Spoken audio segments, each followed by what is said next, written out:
سلام به کانال آشپزی با سمیه، خیلی خوش اومدید.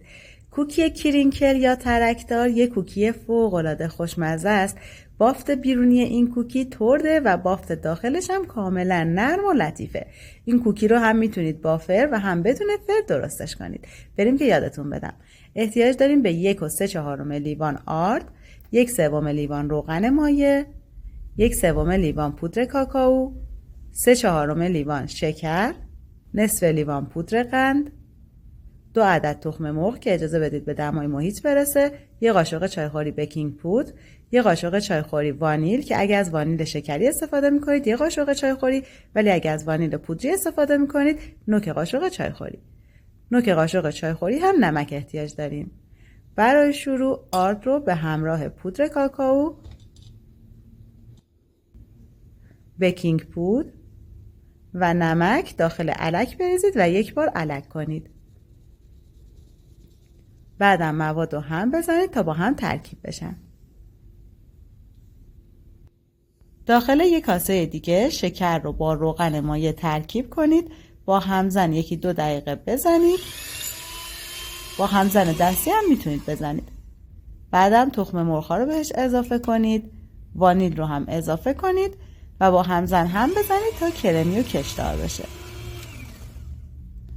بعدم پودر کاکائو و آرد رو که با هم ترکیب کرده بودید طی 2 تا 3 مرحله کم کم به مواد اضافه کنید و هم بزنید تا یک دست ترکیب بشه. در آخر یه مایع چسبناکی بهتون میده که اگه اینو داخل یخچال استراحت بدید خیلی راحت داخل دستتون میتونید بهش فرم بدید. برای 1 تا 2 ساعت بذارید داخل یخچال تا سفت بشه و از چسبندگیش کم بشه. اگر هم زمان دارید میتونید بیشتر بذارید. من یه شبانه روز داخل یخچال قرار دادم. 1 قاشق از مایعتون بردارید، داخل دستتون گردش کنید. ببینید دیگه به دست نمیچسبه. بعدم داخل پودر قند بغلتونید.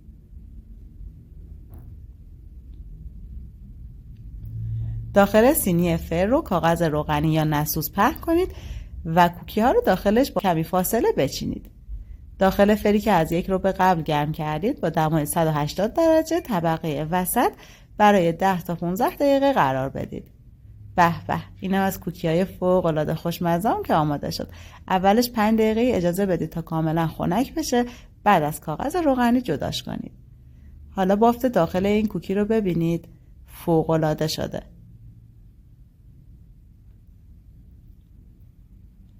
این کوکی های خوشمزه رو میتونید داخل تابه و روی گاز هم درست کنید. فقط کافیه داخل تابتون کاغذ روغنی پهن کنید یا کمی چرب کنید، بعد کوکی ها رو با کمی فاصله داخلش قرار بدید. در قابلمه دم کنی بذارید، درش رو ببندید، بذارید روی حرارت ملایم برای حدود نیم ساعت. بعد از نیم ساعت چک کنید، ببینید کوکیاتون که آماده شد از روی حرارت بردارید، اجازه بدید کاملا خنک بشن، بعدم از کاغذ روغنی جدا کنید. اینم یه دونه از کوکی های فوق العاده خوشمزه‌مون. کوکی که در دست راستمه، کوکی که داخل فر درست شده. هیچ تفاوتی با هم ندارن. دوستای عزیزم اگه از این ویدیو خوشتون اومد ممنون میشم ویدیو رو لایک کنید و عضو کانالم بشید.